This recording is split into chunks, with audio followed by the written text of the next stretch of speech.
I was halfway through a glass of sparkling rosé when it happened. My cousin Mara stood up in her off-the-shoulder rehearsal dinner dress, clinking her glass like she was the star of a rom-com. "Everyone, I just want to introduce my favorite cousin," she said, smiling wide and too sweetly. "This is Soraya, our forever romantic, the single one who never really moved on." The words landed like a slap dressed in lace. People chuckled. A few leaned in, curious, like they were about to hear a juicy story. Someone even raised their eyebrows in that, "oh, here we go" kind of way.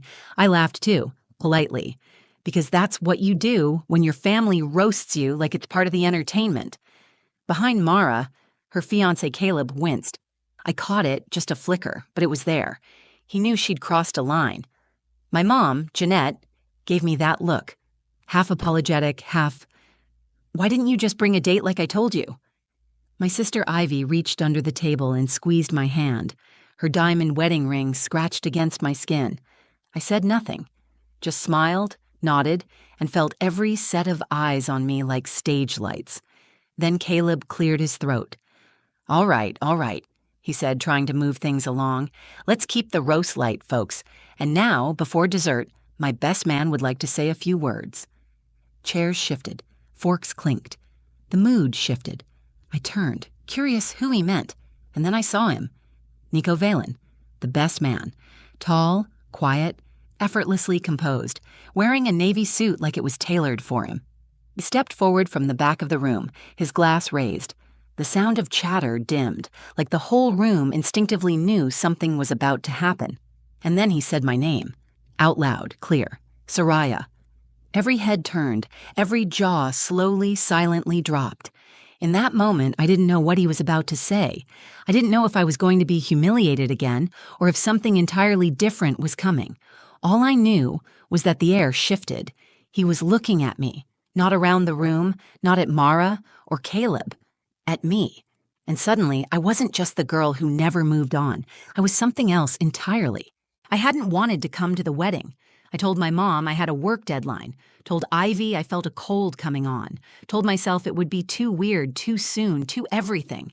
But the RSVP had been sent months ago, back when Ethan and I were still a we, before I found that text on his phone, before 3 years of planning a life together ended with me packing up his hoodie and toothbrush and dropping them off in a paper bag on his porch.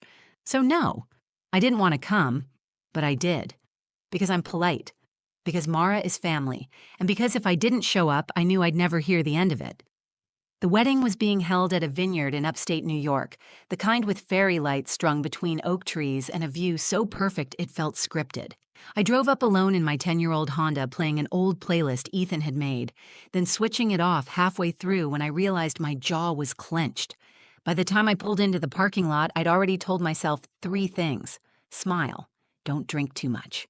Leave early. Inside the rehearsal dinner, everything was warm and golden. Candles flickered, soft jazz played. The room buzzed with the kind of chatter that comes with open bars and new dresses. I recognized everyone and felt invisible all at once. My mother, Jeanette, found me immediately. She air-kissed my cheek and stepped back, inspecting me like I was a dress she wasn't sure she liked anymore. "You look good," she said, adjusting my necklace, even though it didn't need adjusting. "But couldn't you have worn something with color? You always wear black." "It's navy. Still." Then came my sister Ivy, glowing in her newlywed confidence. She hugged me, genuinely happy, her pink lipstick leaving a perfect mark on my cheek. "You came," she whispered. "Of course I came." She gave me a sympathetic smile, the kind you give someone who you think is still broken. I didn't correct her. Let them all think what they wanted. Uncle Russ called out from across the table. "Soraya, you still living in that little apartment? Still writing about books instead of writing one?" He laughed. Everyone laughed. I nodded. "Yep, still turning commas into paychecks." Mara floated in not long after, already basking in bride energy. She wore white, obviously, even though it wasn't the wedding day yet. When she saw me, her eyes lit up, but not with kindness, with mischief. "My favorite cousin," she chirped, pulling me into a hug. "Look at you. Still single, still gorgeous. We're keeping your name in rotation for the bouquet toss, obviously." I forced a laugh. I'd always had this kind of relationship with Mara, competitive, tight-lipped, full of tension neither of us ever acknowledged. She was the type who always needed to win, even in family group chats. Behind her, Caleb, her fiancé, gave me a small, kind smile. Caleb had always been decent. We once bonded over a shared hatred of wedding planning apps. "How have you been?" he asked quietly as Mara flitted away. "I'm good." He tilted his head. "Are you really?" I shrugged. "Good enough." He didn't push. I appreciated that. The rehearsal dinner was a blur of place cards, wine refills, and bad toasts. I sat at the singles table, of course, next to a guy named Grant who claimed we met back in the day and said we should catch up later. Ivy leaned over once to whisper, "We can leave together if it gets weird." It was already weird. Being back with my extended family felt like stepping into a museum of who I used to be. Everyone still treated me like I was 25 and madly in love, like I hadn't aged, grown, or learned how to put myself back together after being left. They meant well, most of them. But their sympathy clung to me like perfume. Strong, sticky, and not quite right. Still, I smiled. I made small talk. I passed the mashed potatoes and said things like, "So exciting," and "You must be thrilled," and "What a beautiful dress." I did what I'd come to do, survive it. And then, just when I thought I could fade quietly into the background for the rest of the night, Mara stood up and said the thing that cracked the evening open like a dropped glass of champagne. "This is Soraya, our forever romantic, the single one who never really moved on." That's when I laughed. That's when people giggled. And that's when Caleb looked toward the back of the room and said, "Now, my best friend Nico would like to say a few words." My heart did something strange then. Not quite a jump, more like a jolt. The kind your body does when you realize something important is about to happen and nothing you do can stop it. I turned, and I saw him, Nico Valen. And suddenly, I wasn't sure if I should stay seated or run out the back door. I hadn't seen Nico Valen in 14 years. Not in person, anyway. Once, maybe 6 years ago, I saw his name pop up on a mutual friend's wedding registry. I clicked on it, heart pounding, but it led to nothing. No photos, no updates, just a name on a list. I told myself it didn't matter. But now, here he was. In the flesh. Walking toward the front of the room with a calmness I didn't trust. He didn't look exactly how I remembered. His jaw was more defined, his frame broader. His hair was shorter than it used to be, darker too. But his eyes, the way they scanned the room and landed on mine, those hadn't changed. Nico was never supposed to be here. Caleb never mentioned him, not once. Not during any family gathering, not in a single Instagram tag. I'd assumed they'd lost touch. Or maybe Caleb assumed I wouldn't show up and thought there was no harm in inviting him. Nico took the mic from the DJ and tapped it once. "Evening," he said. His voice was low, steady, a little deeper than I remembered. "I won't keep you long. Caleb asked me to speak, and when Caleb asks, you say yes, even when it terrifies you." A few chuckles from the crowd. I didn't laugh.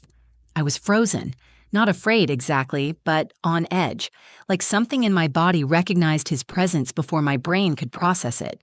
He didn't look at me again, not yet, but I knew he would. I glanced at Ivy, her brow furrowed. She leaned in and whispered, "Wait, is that Nico?" I gave the tiniest nod. Her eyes widened. "That Nico?" I nodded again. She mouthed one word. "Wow." I tried to focus on the speech. It was simple enough. Nico told a few funny stories about Caleb in college, dropped a sweet memory from high school, then raised his glass and toasted to forever kinds of love. I could feel my mother watching me. I didn't turn to confirm it. When the applause faded and Nico handed the mic back, he looked at me again. This time, directly. A pause. Deliberate. Like he was testing the water. I looked away first. After the speeches, people moved toward the dessert table. Conversations picked back up. But I stayed in my seat, staring at my untouched slice of cake, willing myself not to feel anything. Then I heard his voice behind me. "Hey," I turned. There he was, closer than I expected, still holding his champagne, still watching me like I was someone he remembered. "Nico," I said, and hated the way my voice cracked on the second syllable. He smiled faintly. "You remember me? You gave a toast 2 minutes ago. Would have been hard to forget." "Still sharp, I see." I stood up, brushing non-existent crumbs off my dress. "What are you doing here?" "Caleb's best man," he said. "Been planning it for months." "You didn't think I might be here?" "I didn't think I'd get the chance to talk to you, honestly." I didn't reply. I didn't have a good answer ready. I wasn't sure what I wanted to say, to him, to anyone. My head was spinning. He looked around the room, then back at me. "You look good." "You don't get to say that." "I know." Another pause. "You disappeared," I said. "You kissed me, then left for college and never spoke to me again." "I know," he repeated. "I've wanted to explain that for a long time." "Well, your timing sucks." He actually laughed, but it wasn't smug. It was quiet. Sad. Yeah, it really does. I didn't trust this version of him. Calm, thoughtful, present. He used to be impulsive and wild, the kind of guy who ran barefoot across rooftops just to watch the sunrise, the kind of guy who said he'd write, and then didn't. He stepped a little closer. "I'm not here to make things harder, I swear. But I meant what I said in the speech. Some things stick with you, even when you think they shouldn't." I looked away. I'm not who I was back then. "I'm counting on that." I excused myself, needing air. I stepped outside into the cool evening, the vineyard lit in soft yellow lights. The air smelled like jasmine and wine in early fall, and for the first time all night, I didn't know how to keep pretending I was fine. Inside, people were laughing, dancing, toasting to love and second chances. I leaned against the railing and took a shaky breath. The past had just walked back into my life wearing a suit and telling the truth, and I didn't know what to do with any of it. I stayed outside longer than I meant to. The vineyard was quiet under a navy sky, stars just starting to show. The music from the reception hall spilled out in soft waves, an old Etta James song floating through the open doors. I could hear laughter, the scrape of forks on plates, the occasional clink of a champagne glass being raised. I should have gone home. That was my plan. Leave before cake, avoid the slow dance songs, text Ivy that I had a headache, and dip out while no one noticed. That was the safe option. Instead, I stood there gripping the railing, asking myself one impossible question. What if I didn't run this time? Behind me, the door creaked open. "You okay?" Ivy stepped out, holding 2 glasses of wine. She handed me one and leaned on the railing beside me. "I'm not crying if that's what you came to check." She smiled gently. "That's not what I came to check." We stood there quietly for a minute. "You could talk to him," she said. "I already did. I mean, really talk to him." I took a sip of the wine. "You remember what he did?" "I remember that he was 19, scared and stupid. We all were. I also remember how you looked at him, Soraya. Back then, you were different around him, lighter. That version of me doesn't exist anymore." Ivy raised an eyebrow. "You sure about that?" I didn't answer, mostly because I wasn't. She bumped my shoulder. "You don't owe him anything, but maybe you owe yourself a little honesty." When she went back inside, I stood alone for a while longer. I thought about the version of myself I'd been when Nico and I were almost something. It had been a single night, a kiss that should have been followed by 100 more. But then he left and I waited, and then I stopped waiting and pretended I didn't care. Now he was here, and he was saying things I never thought I'd hear. I set down the glass and turned back toward the building. I didn't go in through the main entrance. I slipped through the side, past the staff hallway, and found myself at the edge of the room, half in shadow, scanning for him.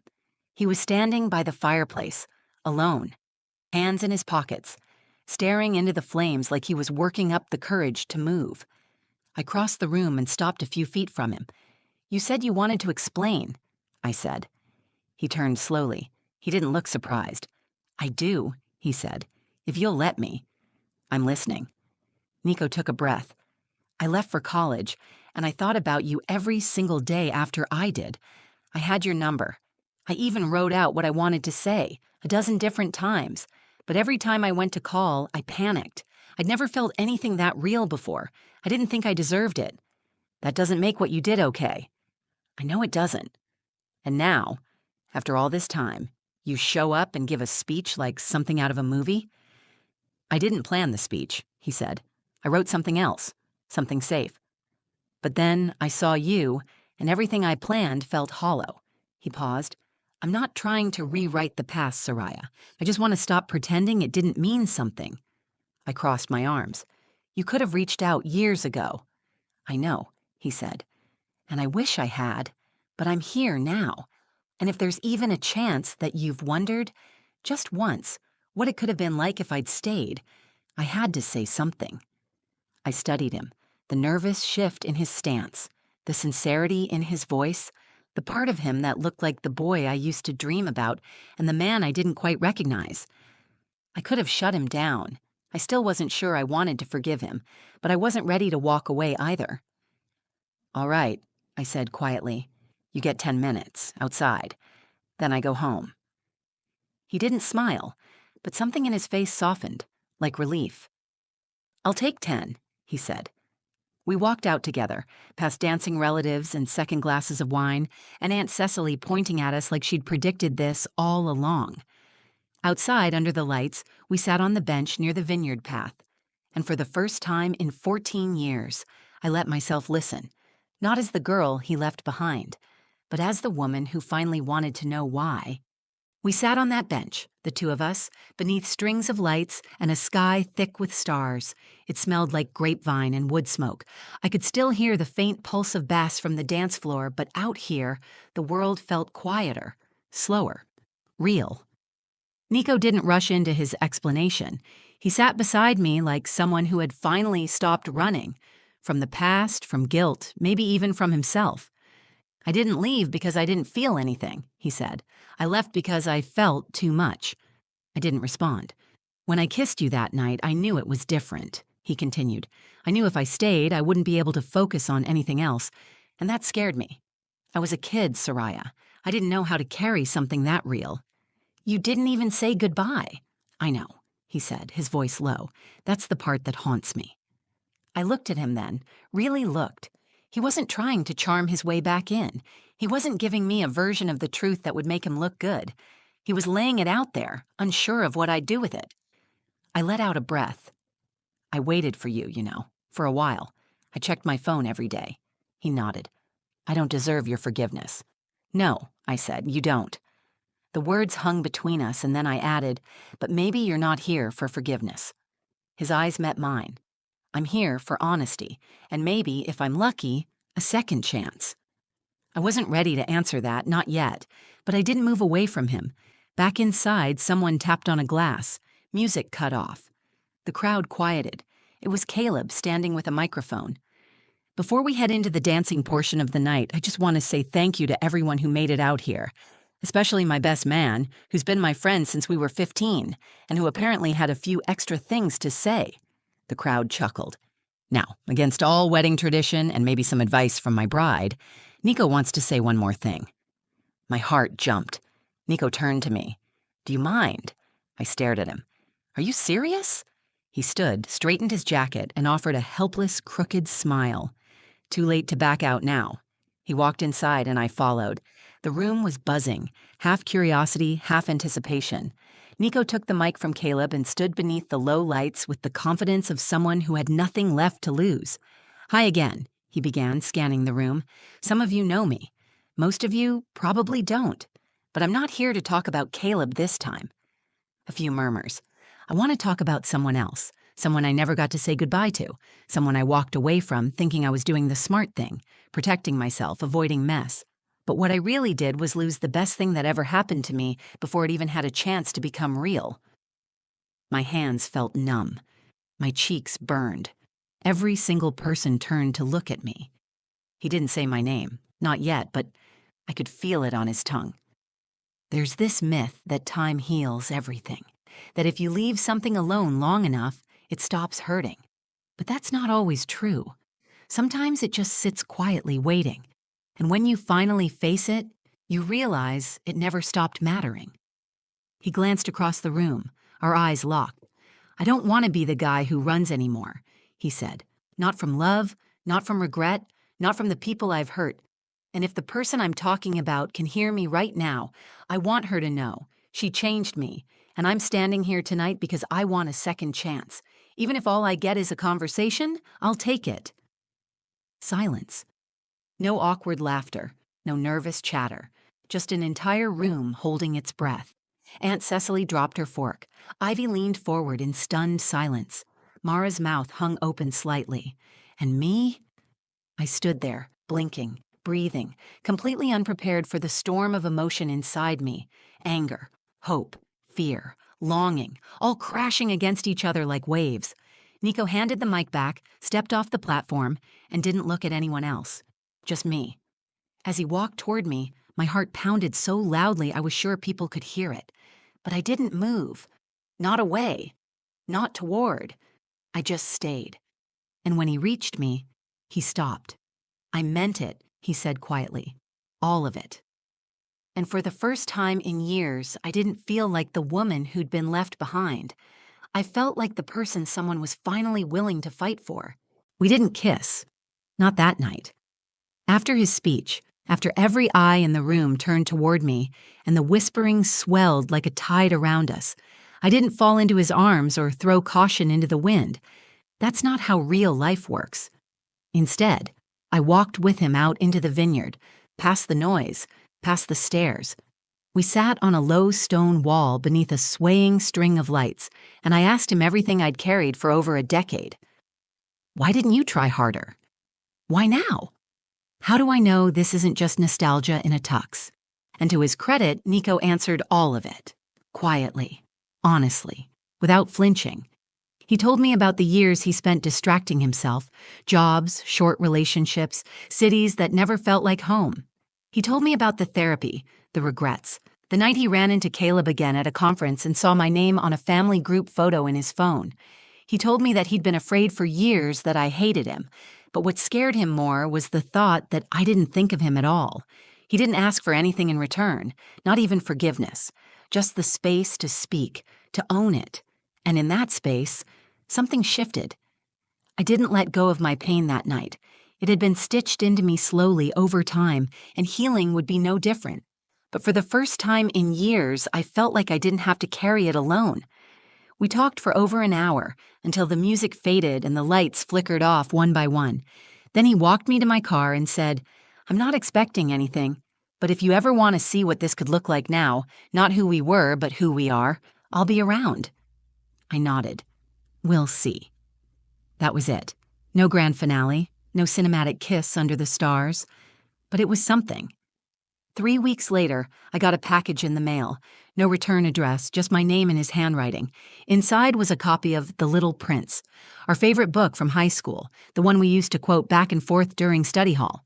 Inside, on the first page, he'd written, "What is essential is invisible to the eye, and sometimes we have to grow up to understand what we felt when we were young. Nico." I smiled for the first time in days. We met for coffee the next week, then again for a walk. No expectations, just the slow rediscovery of something that had never really disappeared, only paused. At Mara's actual wedding 2 months later, she made a point not to call me the single one. She didn't need to. I think my presence said enough. I brought Nico with me, not as a statement, not as revenge, just as someone who had earned the right to be there. My mom didn't say anything at first, but after dessert she leaned over and said, "He seems different." "He is," I said. "So am I." And Ivy? She just winked at me from across the room. This story isn't a fairy tale. It's not about a girl who waited years and finally got her prince.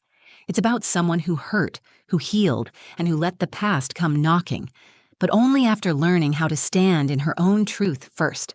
Nico wasn't the ending I was looking for. He was the beginning I didn't know I deserved.